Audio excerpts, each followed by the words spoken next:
ये आपके सवाल है।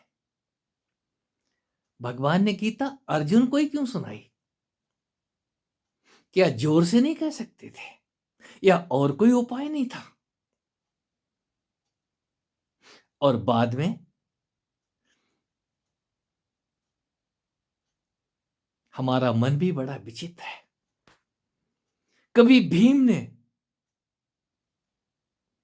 ऐसे ही सवाल उठाए थे। आपने गीता सिर्फ अर्जुन को सुनाई, क्या अब हमें गीता नहीं सुना सकते आप?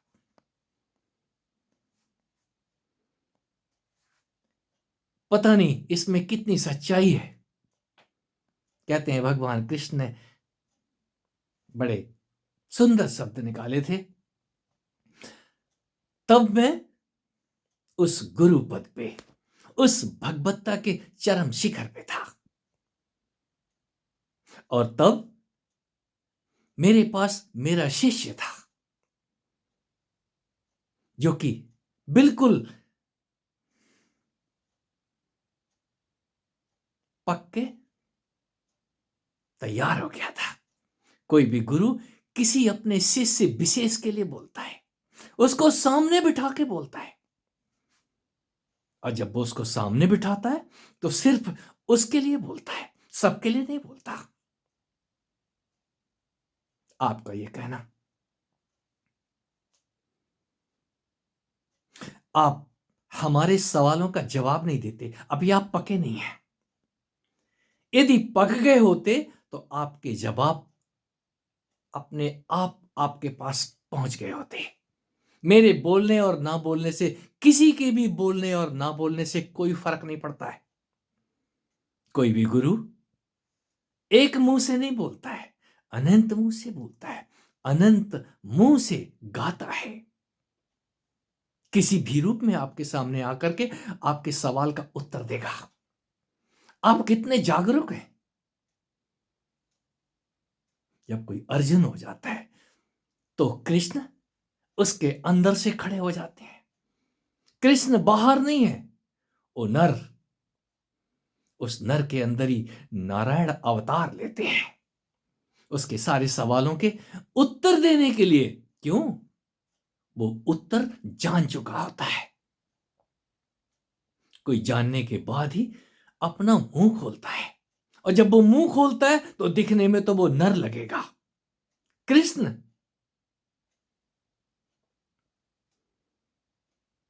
किस रूप में है वहां पे ये समझना आसान नहीं है। आपके अंदर ही समय आने पे वो सब का सब अपने आप आलोकित हो जाता है। और जब आलोक आपके अंदर से आए तो आप किसी बाहर वाले को दिखा नहीं सकते। वो आलोक अपने आप ही आपको नजर आएगा। आपके सवाल उत्तर अपने आप बन जाते हैं। एक समय आने पे आप कितने तैयार हैं? आप पहले अर्जुन तो हो जाओ। कोई अर्जुन होकर के ही कृष्ण जैसा सारथी पाता है, और वो सारथी मित्रों तब भी था, आज भी है, और आगे भी सदा रहेगा। कोई उस सारथी को तपस्या के द्वारा, सेवा के द्वारा, सिमरन के द्वारा, भक्ति के द्वारा जीते जी पा लेता है। और उसको पा लेना ही महाभारत जीत लेना है। जीवन का महाभारत।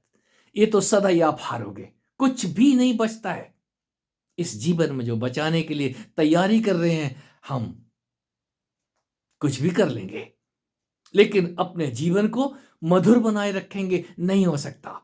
यहां तो महाभारत होगा। यहां कोई द्रौपदी नहीं मिली है तो कुछ और हो जाएगा। बाहर के महाभारत से उतना मतलब मत रखो। और एक महाभारत आपके अंदर भी है, अज्ञान का। इस अज्ञान रूपी महाभारत, इस धृतराष्ट्र को जरा समझने की चेष्टा तो करो। ये अंधा धृतराष्ट्र कुछ भी देने पर तैयार नहीं है। क्या धृतराष्ट्र 5 गांव नहीं दे सकते थे? नहीं, नहीं। क्यों नहीं?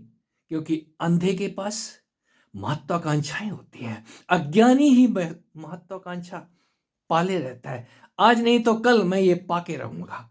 यहां जो भी तू पाएगा वो आज नहीं तो कल, कल नहीं तो परसों छीन जाएगा। और जो पाया जाता है, जिसको पाने के बाद फिर कुछ भी पाना शेष नहीं रहता। हे अर्जुन, वही तो मैं हूं, वही तेरा स्व है, वही तेरा आपा है। इस आपे को जानने के लिए, इस स्व को जानने के लिए कोई स्वाधीन अंतःकरण वाला योगी, कोई स्वाधीन अंतःकरण वाला साधक अपने आप, अपनी आत्मा में, अपने आपे में, अपने स्व में मुझको पा जाता है। और ऐसा है। उस स्व के मिलने के बाद आप अपने ही अंदर अपने उस साथी के साथ होते हैं, जिससे मिलने के बाद आप अनंत आनंद में होते हैं। फिर वहां पर बिछोह है नहीं। दूसरे को तो आप अकेले दिखेंगे, लेकिन आप सदा अपने उस प्रेमी, उस प्रेयसी के साथ होते हैं, जिसको मैं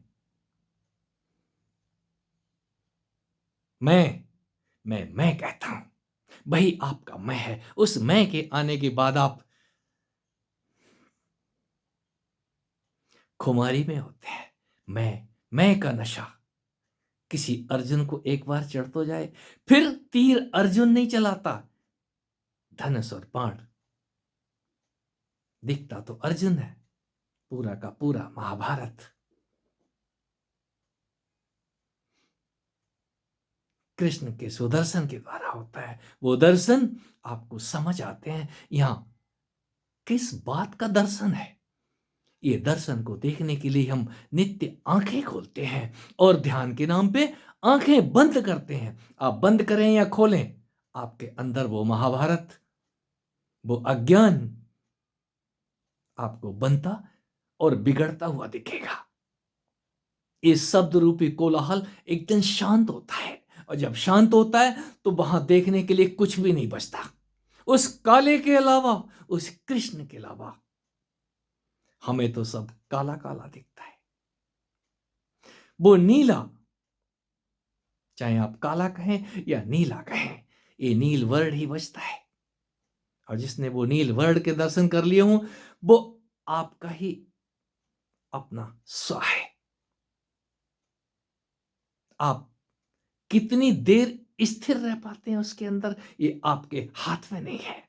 आपको बार बार याद दिलाया जाता है, आपका रंग